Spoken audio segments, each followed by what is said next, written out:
Bodice over Bluff Bridge, giving Dave Wells a big bump in the chair as they land. Then it's Dave Molyneux well off the pace and slipping on corrected time.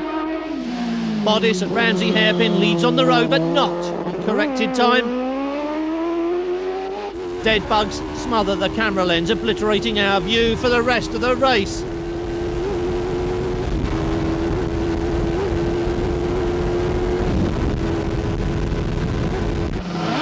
Savills at Ramsey, third place on the timesheets. Oh, and in front of Dave Molyneux on the road as well. At Bungalow Bridge, Saville still has Molly pinned to his tail.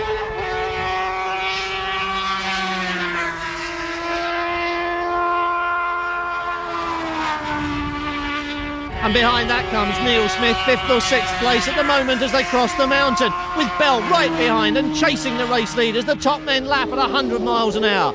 The downhill run, 33 miles in, Saville at Keppel Gate. A slight right and a hard left, which used to be known as Heroes Gate. And there's a quick look at just how easy it is to get it wrong and how immediate the consequences are when you do. Colin Rispin just clips the bank and tips the whole thing over. You all right? It looks awful, but the injuries aren't as bad as the speed of the impact leads you to expect. Just a couple of fractures, and I do mean just a couple. In that sort of accident, those are light injuries. A lucky escape for chair passenger Derek Wright.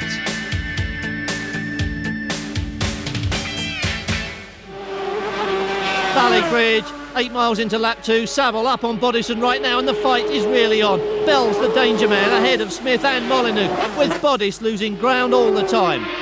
Up over Snaefell for the second time, and the battle stays close as Saville and Bell fight between themselves. Saville leading on the road as they come down through Kate's Cottage to the Craig. Bodice still laps above 100 miles an hour, but has slipped to 4th on the road. Wright is 3rd, Saville 2nd, but it's Bell who leads. As Bodice starts the final lap, he has Bell on his tail. They started 30 seconds apart from the grandstand, and that gives Bodice an impossible margin to close in a single lap. Barring failure of the Yamaha engine in Bell's machine, Bodice can say goodbye to that historic 10th sidecar win. By Ballacrane, 4 miles on, Bell has grabbed the lead on the road as well as on the timesheets. Coming through Quarry Bends to Sulby Bridge, Bell's pulled away further still but slackened his pace compared to lap 2, and Bodice is slower as well. Ramsey for the final time, the third lap almost over and the race order far from settled. Bell leads but Wright is second as Saville retires at Alpine Cottage. Bodice goes up to 3rd, Neil Smith up to 4th and Molyneux from 9th to 6th. Bell's on his way through Bungalow, the railway lines on the exit every bit as hazardous for the sidecars as they are for the solos. And with a lead that's now more than 30 seconds, Bell can afford to relax. If a 22.18, still above the 100 mile an hour and still faster than last year's record, can be described as relaxing. Down off the mountain on his way to the flag, last year's race record also in tatters. Saville set 1 hour 7 minutes 25 at 100.9. Bell and Cornbill are heading for a 101 mile an hour average and a race time of 1 hour 6 minutes 54 seconds. That's Bell's first win on the island, but it's history anyway as he notches up win number 100 for Yamaha.